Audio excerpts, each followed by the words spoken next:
গভীর জঙ্গলের মাঝখানে কখনো কি দেখেছেন এরকম ছড়িয়ে থাকা প্রত্যেকটি পাথরের গায়ে অপূর্ব ভাস্কর্য শিল্প খোদাই করা?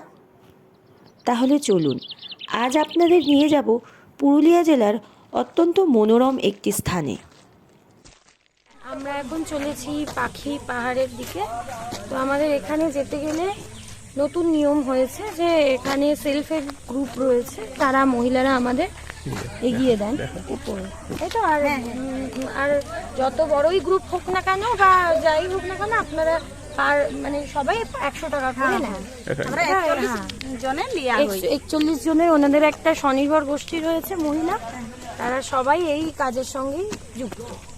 তারা ছাড়া আপনাদের কি কি কাজ হয়? স্বনির্ভর টাকা রাখেন তো? হ্যাঁ, টাকা রাখুন, গ্রুপ আছে, টাকা লিয়া হয়, নন লিয়া হয়, দিয়া হয়।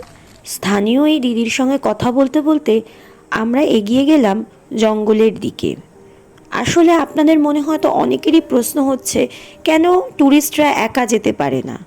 আসলে জঙ্গলটি বেশ গভীর এবং আপনি যদি চলে যান একা তাহলে হয়তো আপনি রাস্তা চিনতেও পারবেন না।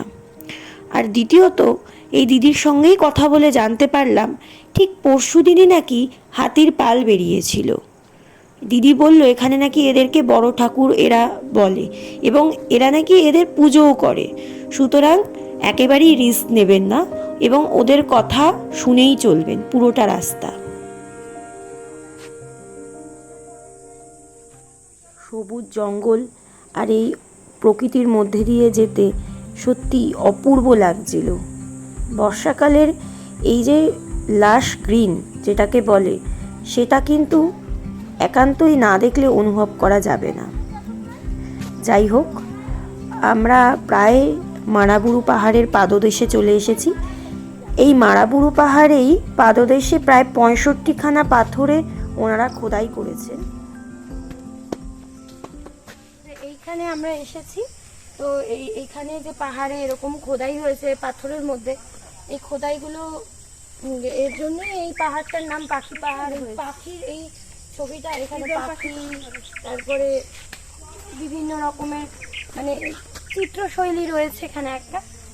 তো পাখি পাহাড় এটি অলঙ্করণ হয়েছে বলে পাখি নাম।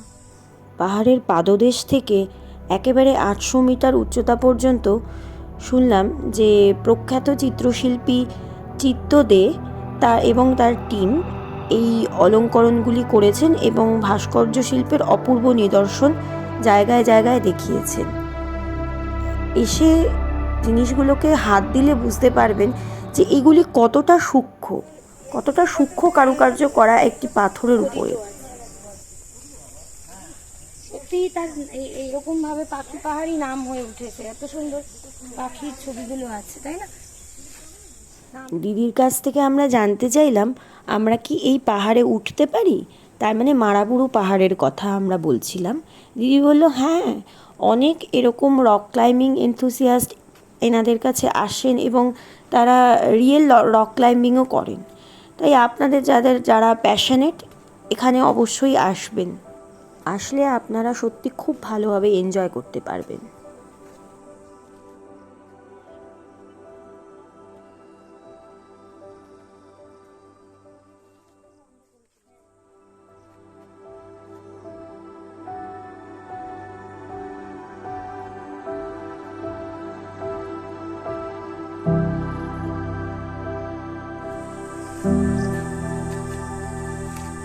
এখানে আরেকটি এরকম অলঙ্করণ হয়েছে, এখানে একটা টিয়া, এই পাশেও কিছু আছে, কিন্তু এগুলো বেসিক্যালি অসমাপ্ত কিছু কাজ আছে।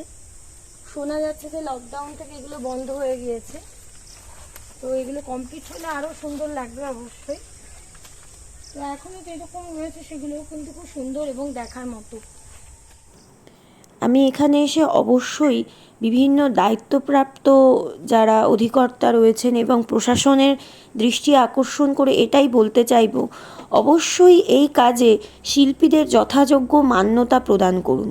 কারণ এত সুন্দর, এত উচ্চতাতে মানুষের হাতের এত সূক্ষ্ম কারুকার্য কিন্তু ভারতবর্ষের আর কোথাও দেখতে পাবে কি না ট্যুরিস্টরা, সেটা কিন্তু সত্যিই আমি এই ব্যাপারে সন্দিহান।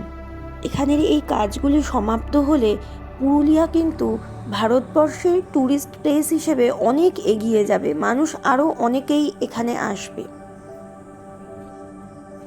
অযোধ্যা বেল্টে এটি একটি খুবই পপুলার হিল ক্লাইম্বিং ডেস্টিনেশন। চারিদা থেকে মাত্র 12 কিলোমিটার দূরেই রয়েছে এই পাখি পাহাড়। যদি আপনারা আসেন অতি অবশ্যই মিস করবেন না। এখানে শুধুমাত্র পাহাড়ের তলায় পাদদেশে একটু ঘুরে টুরে বেড়ানোটাকেই পাখি পাহাড় বলে না। এখানে আসবেন এবং অবশ্যই একটু কষ্ট করে হিল ক্লাইম্বের অভিজ্ঞতা অর্জন করবেন। এই দেখুন সামনে দেখা যাচ্ছে মারাবুরু পাহাড়। এই পাহাড়কে এনারা কিন্তু দেবতা জ্ঞানে পুজোও করেন।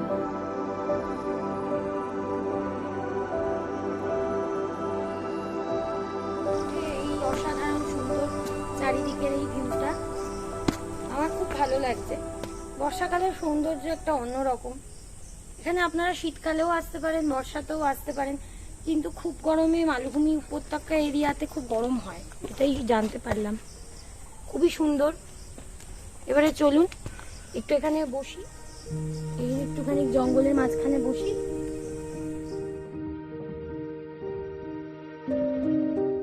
একটা বিষয় ভিডিওতে উল্লেখ না করেই থাকতে পারলাম না। এখানে এই স্থানীয় দিদি পুরোপুরিভাবে কমপ্লেন করলেন যে এখানে শীতকালে যে প্রচণ্ড ভিড় হয় এবং জনতা আওয়াজ করে বা প্লাস্টিক ছড়িয়ে তাদের জনজীবনকে যেভাবে ব্যাহত করে তোলেন, দয়া করে আমি বলছি এখানে আসলে অবশ্যই এগুলো করবেন না। আপনারা পশ্চিমবঙ্গের যে কোনো জায়গা থেকেই আসুন না কেন, নিজেদের এনাদের স্থানীয় লোকদের চোখে একেবারেই ছোট করবেন না এইগুলো করে। আপনারা অবশ্যই আনন্দ করুন, কিন্তু প্রকৃতিকে এবং স্থানীয় লোকজনের প্রতি সম্মান রেখে তবেই তা করুন। আজ আমরা শেষ করছি এখানেই আমাদের শর্ট ব্লগ। নেক্সট আমাদের দেখা হচ্ছে পরবর্তী পুরুলিয়া ব্লগে। আর হ্যাঁ, আমাদের যে পুরুলিয়া প্লেলিস্টটা রয়েছে সেটা সম্পূর্ণ উইকেন্ড স্পেশাল। ব্যস্ত জীবনের মাঝখানে 3 দিনের ছুটি পেলেই আপনারা যে কোনো সময় ঘুরে আসতে পারেন পুরুলিয়াতে।